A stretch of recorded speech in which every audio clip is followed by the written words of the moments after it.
Assalamualaikum warahmatullahi wabarakatuh. Hari ini saya akan bercerita tentang bagaimana kisahnya Nabi Muhammad SAW menjadi seorang yang sukses di dunia dagang.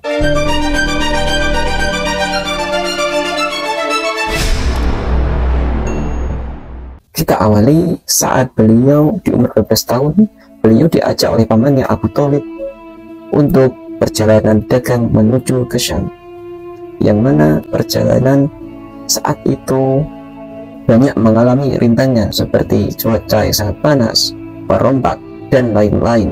Nabi Muhammad tumbuh menjadi seorang pekerja keras, seorang yang tangguh. Di umur tersebut beliau belajar bisnis dengan kelompok dagangannya.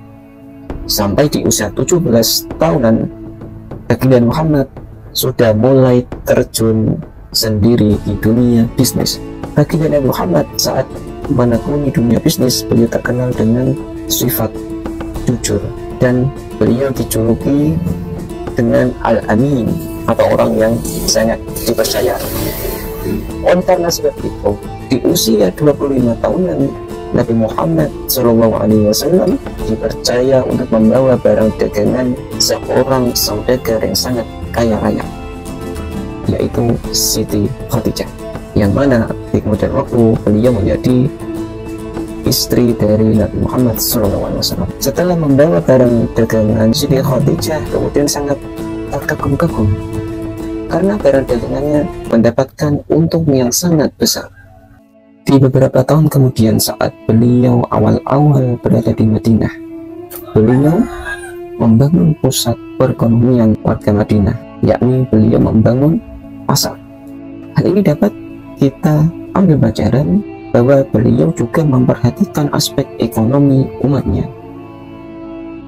Maka dari itu, kita sebagai seorang pemuda jangan malu untuk terjun di dunia bisnis, terjun untuk berdagang. Apalagi ada keterangan dari Menteri Investasi, yaitu Bahlil. Beliau mengatakan bahwa di Indonesia kekurangan pengusaha muda.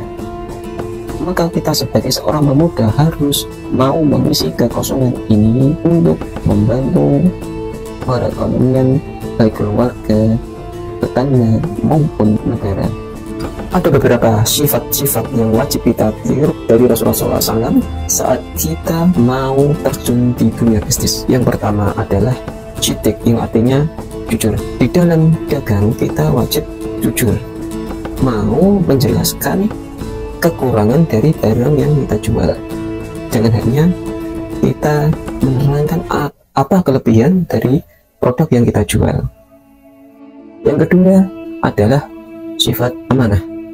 Jadi seorang penjual harus memiliki sifat amanah, yang artinya menjaga kepercayaan, baik kepercayaan bagi orang yang memberikan barang dagangan, atau bisa disebut investor, atau menjaga kepercayaan kepada pelanggan, karena kepercayaan adalah mahal harganya.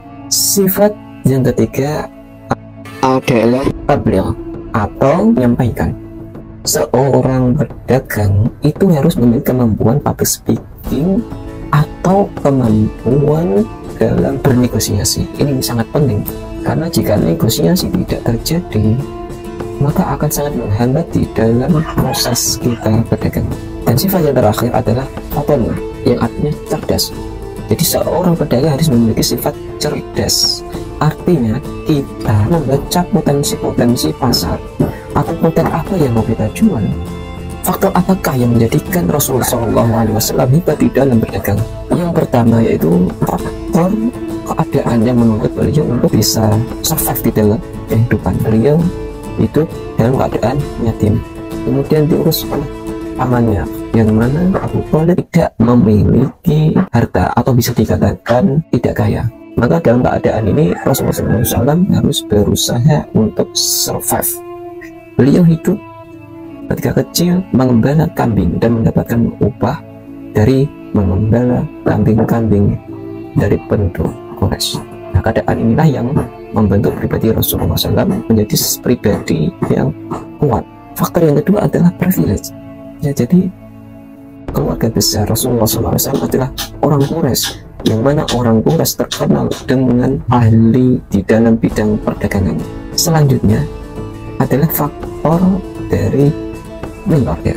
Jadi di dalam perdagangan kita harus memiliki mentor atau guru yang mengajar kita cara berdagang yang baik, cara melihat pasar seperti apa. Itu harus ada mentor.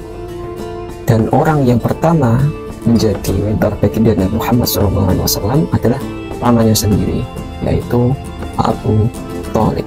Selanjutnya adalah paham tentang geopolitik. Jadi baginda Rasulullah SAW di dalam berdagang itu tidak hanya berdagang di Arab, tidak hanya berdagang di Mekah saja, tetapi beliau juga pergi ke beberapa daerah seperti ke Syam, pada Syam, Yaman. Di zaman itu ada dua kekuatan besar, yaitu antara Romawi dengan Persia. Maka sebagai seorang pedagang, Rasulullah SAW melihat atau memahami geopolitik di zaman itu.